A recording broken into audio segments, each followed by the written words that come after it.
Hello there. My name is Jesse Toufexis, and it is my pleasure to welcome you to the first episode of Meet the Author, sponsored by the Association for Canadian Jewish Studies. We're very pleased that Emily Sharpe is with us today to discuss her new book, Mosaic Fictions, Writing Identities in the Spanish Civil War. Before we get into it, I'd like to offer a few words about the association, this new series, and our author, Emily.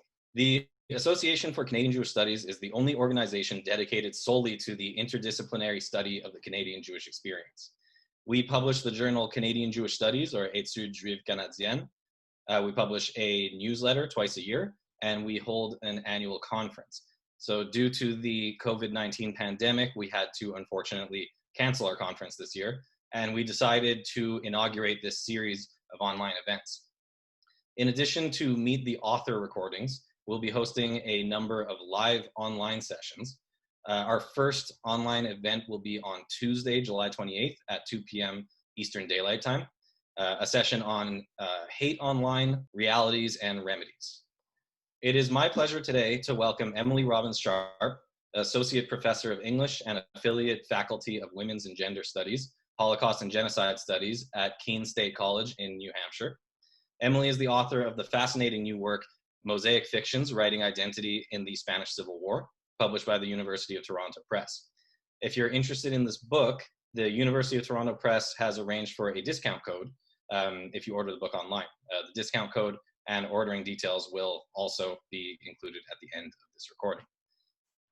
Asking Emily questions today will be Norm Ravvin, professor in the Department of Religions and Cultures at Concordia University in Montreal, who is a scholar of Canadian Jewish literature and a published author, whose recent novel of Poland and Vancouver is The Girl Who Stole Everything. Hello, Norm. Howdy. I will be the other interviewer. In addition to serving as the co-organizer of this series of online events with Richard Menkis of UBC, I myself am a PhD student in the religion department at the University of Ottawa, and I also specialize in Canadian Jewish literature. Okay, Emily, we are finally past the preliminaries. Welcome. Thank you so much for having me. Could you start by telling us a bit about yourself? Where are you from? Where have you studied? Yes, I grew up in Toronto and I attended King's College and Dalhousie University for undergrad. And then after a year of teaching in the Spanish public school system, I attended Penn State for my master's degree and my PhD, both in English. Then I did a postdoc at the University of Guelph in the School of English and Theater Studies. And then I joined the Keene State faculty here in New Hampshire. Awesome. I have one more question, and then I'll leave it to Norm because he's the true expert. You've been working on the subject of Canada and the Spanish Civil War for some time now. You did your PhD work on it. You've worked with Bart Vautour and Karina Mikkelsen to create a wonderful website on Canada and the Spanish Civil War. And you've edited or co-edited new editions of the stories of Hugh Garner and the novel of Charles Yale Harrison, Meet Me on Barricades. So my question to you is, what drew you to the topic and why has it sustained this ongoing interest? Yeah, my interest in Spanish Civil War literature is certainly longstanding. I first became interested in it as an undergraduate when I took a lot of classes on Anglophone modernist literature. And I noticed that a lot of the writers I was studying from the 1930s really engaged with the war.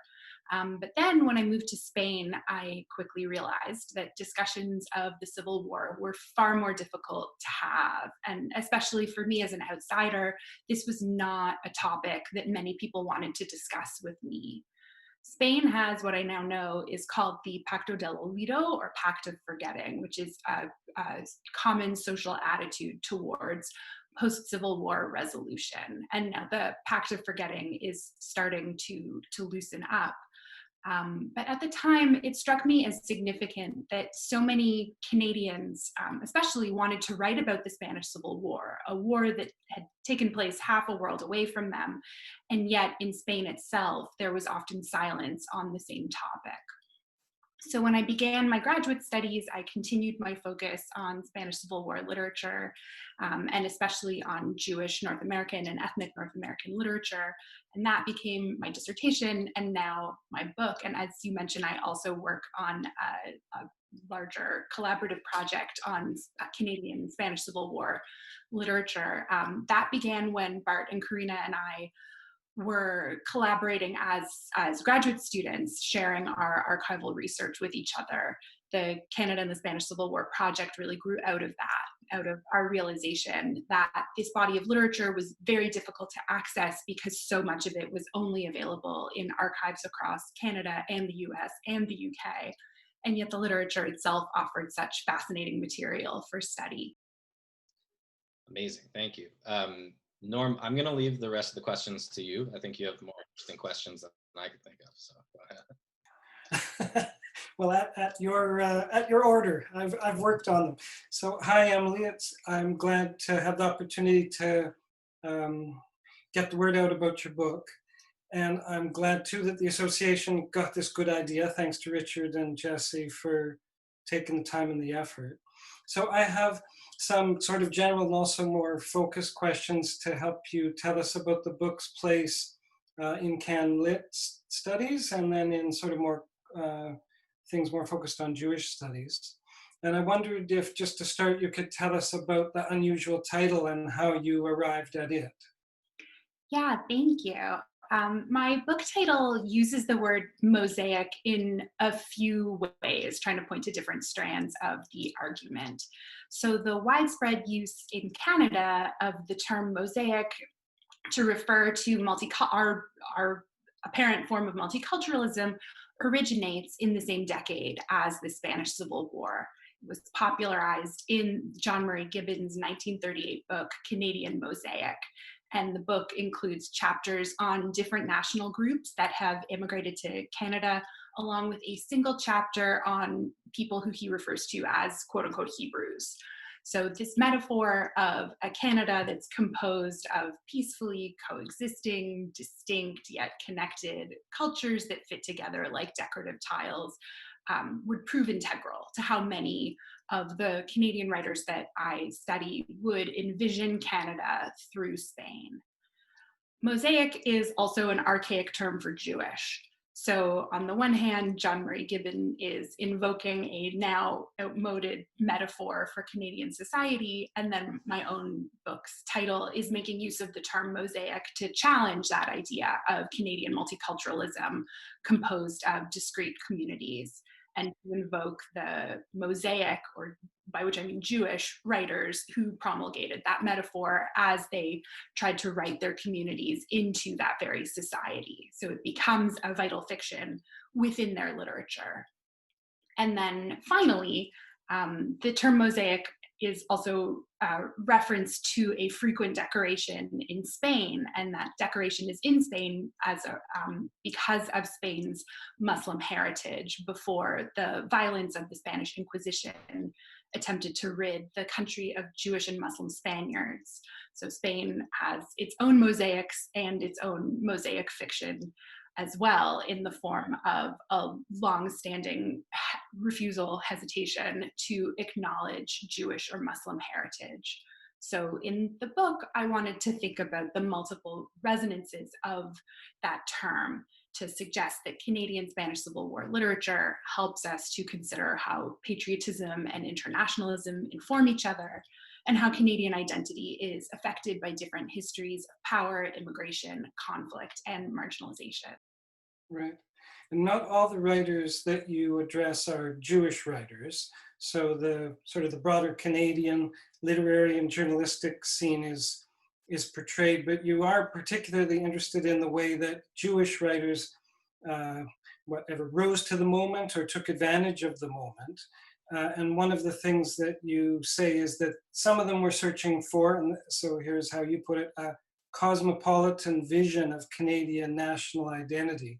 And then you do a lot of work explaining what supported that vision, and had to do with things you mentioned like leftism and international interests. And I'm anxious, and I don't know myself in any way if they were successful when they took on those kinds of goals in the 30s and wrote the kind of writing that you examine.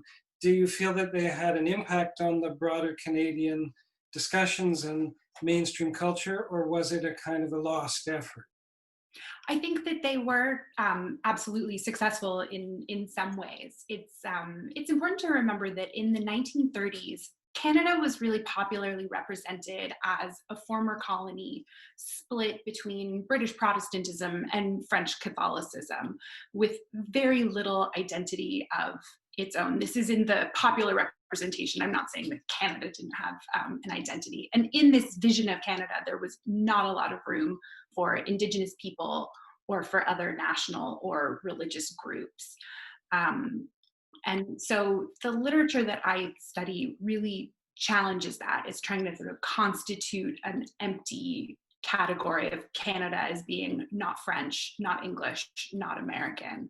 And so I guess part of the way that I think through the relative success of these Jewish Canadian authors is to think about how many of them we would now consider to be mainstream Canadian authors. So particularly writers like Charles Yale Harrison, A.M. Klein, Mordecai Richler, and Miriam Waddington, and then many more Canadian authors more broadly like Dorothy Livesay or Hugh Garner. They often began their careers by writing about the Spanish Civil War. And their discussions of how immigration status, gender, sexuality, race, and religion shape patriotism are discussions that we really continue to have today.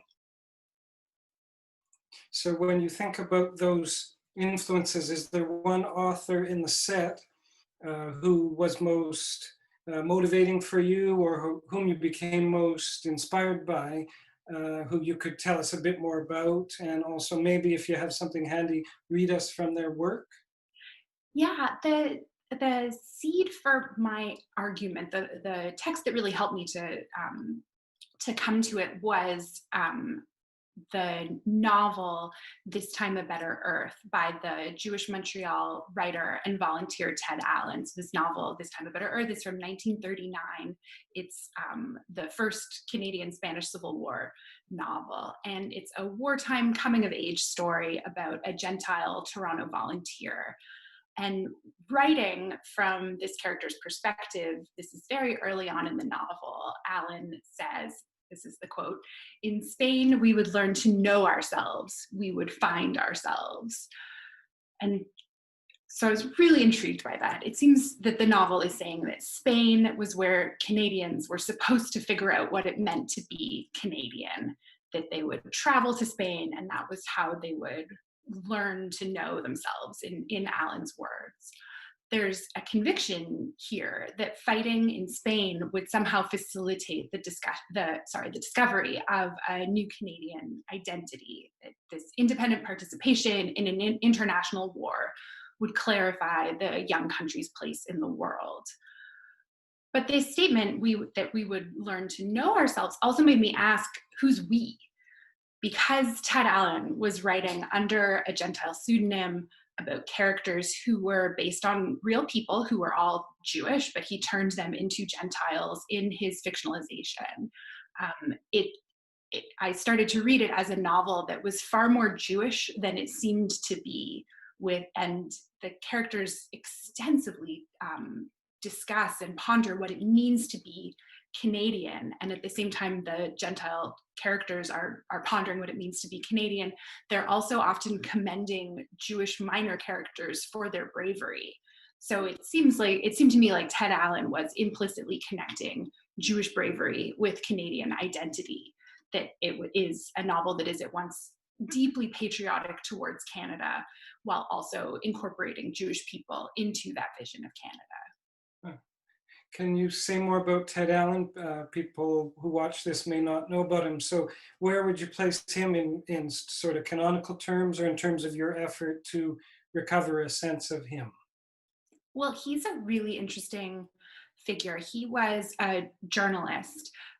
The reason that he used a Gentile pseudonym was because he had done undercover work on fascism and anti-Semitism within Canada.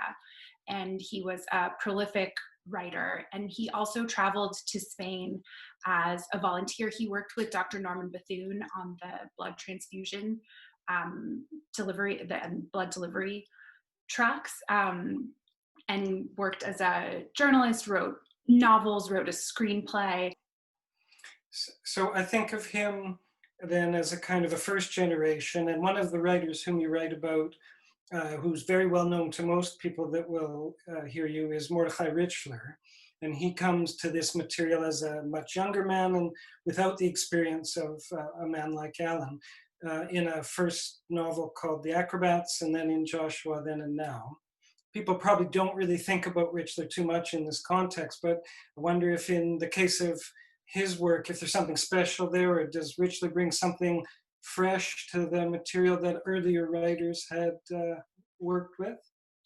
Yeah, absolutely. I think Ted Allen's novel is published in 1939, so it's as the Spanish Civil War is coming to its tragic conclusion. There's a real sense of earnestness and of terror of what's going to happen in the world, of this like strong sense that people need to realize what's going on. And then writing in the 1950s and then again in the 1980s, Richler is taking up the Spanish Civil War, but always from a backwards looking perspective. One of my favorite Richler lines ever is from Joshua Then and Now, when he is critiquing how Hemingway's Spanish Civil War novel, For Whom the Bell Tolls, when that version of masculinity has permeated his characters' lives and become their problematic ideal of mainstream Gentile acceptance. And so he parodies a line from For Whom the Bell Tolls. He writes of Joshua, this is a quotation, "He never necked with a girl without wondering, if never daring to ask, oh, Riva Mandelbaum, oh, Hannah Steinberg, but did thee feel the earth move?" And so in this, and in his sustained engagement with the Spanish Civil War, I think it forms a really interesting analysis of how political ideology and nostalgia figure into Jewish Canadian constructions of masculinity. He uses the war in a way to expose the emptiness of these identity categories. So his characters wish they had been born earlier so that they could have fought in the Spanish Civil War, not for the battlefield experience, but often for the social and political authenticity that it would grant them, the meaning that it could have brought to their lives. So it's both poignant and problematic. He finds these characters caught between Spain and Canada, idealizing each place while also facing the difficulties of living in one or the other. And he alludes to Spain throughout a lot of his other works of fiction and has a memoir text about Spain as well. And then in your last chapter, you sort of look at a younger group of writers in Canada who have used Spain in different ways, but tell us particularly about women writers in relation to the moment of the Civil War in Canada, and in what ways certain possibilities appeared for women writers in the middle 30s, or the politics associated with the cause motivated certain careers. Yeah, so one of my chapters, as you mentioned, focuses on women writers, and I was really interested that they all seemed to be writing about how the war allowed them to create these female-dominated spaces. So to name just a few, Canadian writers like Dorothy Livesay, Jean Watts, and Miriam Waddington, the Jewish American writers Martha Gellhorn, Lillian Hellman, and Muriel Rukeyser, and the African-American nurse and volunteer Celeria Key. They all, in one way or another, approach these female-dominated communities that could only have sprung up in wartime amongst nurses, ambulance drivers, war correspondents, social workers. And I think that the war's social context really presented new opportunities for women, not only for writers, but for women more generally. If they weren't in Spain themselves, many back home were leading fundraising efforts and raising awareness of what was going on in Spain. And even the Ted Allen novel that I mentioned earlier, This Time a Better Earth, is in part a fictionalized narrative of the real life photographer Gerda Taro, who was a German Jewish photographer best known as the romantic and professional partner of Robert Capa. She covered the Spanish battlefields, which was unheard of for a woman at the time. And she's also widely considered to be the first female journalist to be killed in a war. She died from injuries she sustained on the battlefields in Spain, and had just massive recognition around the world, both before and after her death. So I have a couple more questions. One is quite broad. So let me know if it seems to be too broad and expecting things that you wouldn't think about. But we're going through a period in Canadian literature, in some ways too, in the public culture associated with Canadian literature, where there's a good deal of challenge to the institutions associated with the literature. And a couple books I think of are an anthology called Resisting Canada, which very strongly focuses on Indigenous voices. And then another one called Can Lit in Ruins, and it signals to the sense of a literature in crisis and associated institutions, whether it's the universities or Canada Councils, supporting the institution, but in unequal ways. So I wondered if your work in some way, mirrors a different period when these kinds of shifts were taking place, or if there's ways that you could see your book as in some way speaking to the moment that we find ourselves in.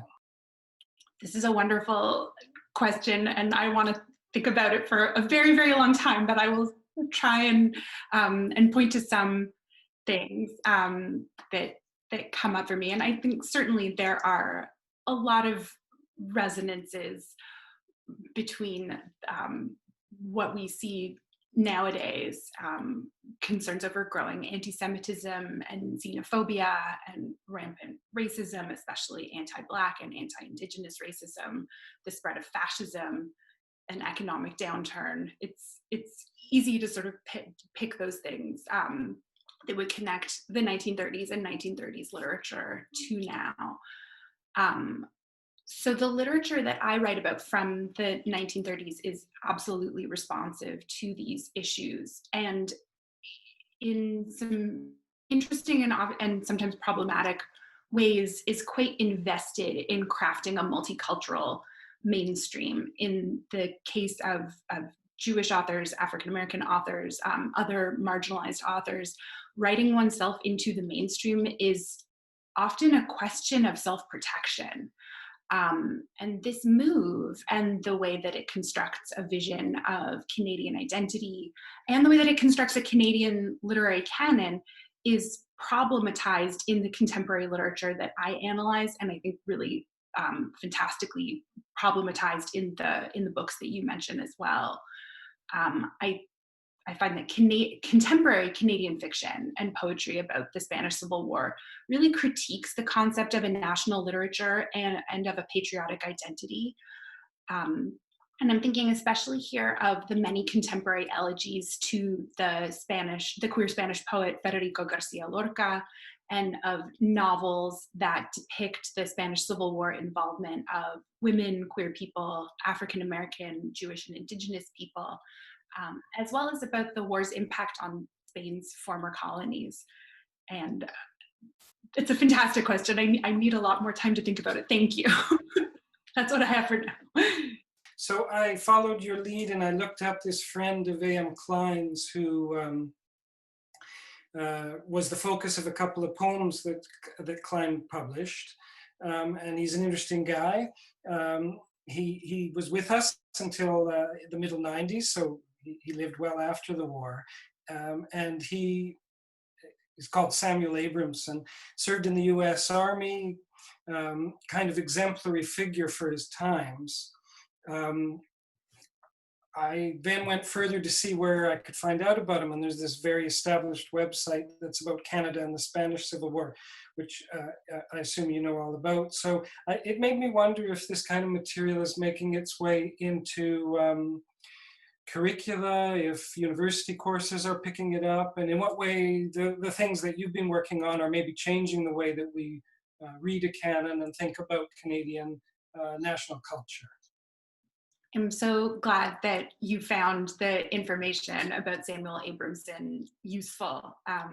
So our Canada and the Spanish Civil War website is SpanishCivilWar.ca, and we host a database of all the known Canadian volunteers with as much information as we've been able to compile about them.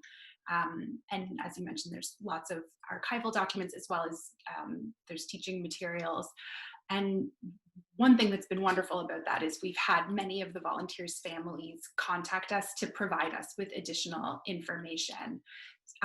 We've been hearing more and more about academic courses starting to include Canadian Spanish Civil War history and literature in their coursework, and certainly expanding understandings of what constitutes Canadian literature is a bigger project of what we've been working on. And I'm hoping that our forthcoming anthology of Canadian Spanish Civil War literature will also bring even more readers to this rich area of study. It is in process right now, forthcoming soon, I hope. But I'm really glad that you found all that information in the database. The A.M. Klein poem about Abramson is really beautiful. And the website's a great resource, yeah. So I would have asked Emily lastly what she's working on next, but maybe you just said it's that anthology, I guess. That's the ongoing project. That is one of the research goals to finish by the end of the summer. I just completed reviewing a lot of pages of explanatory notes. I think it was 90 single-space pages of explanatory notes.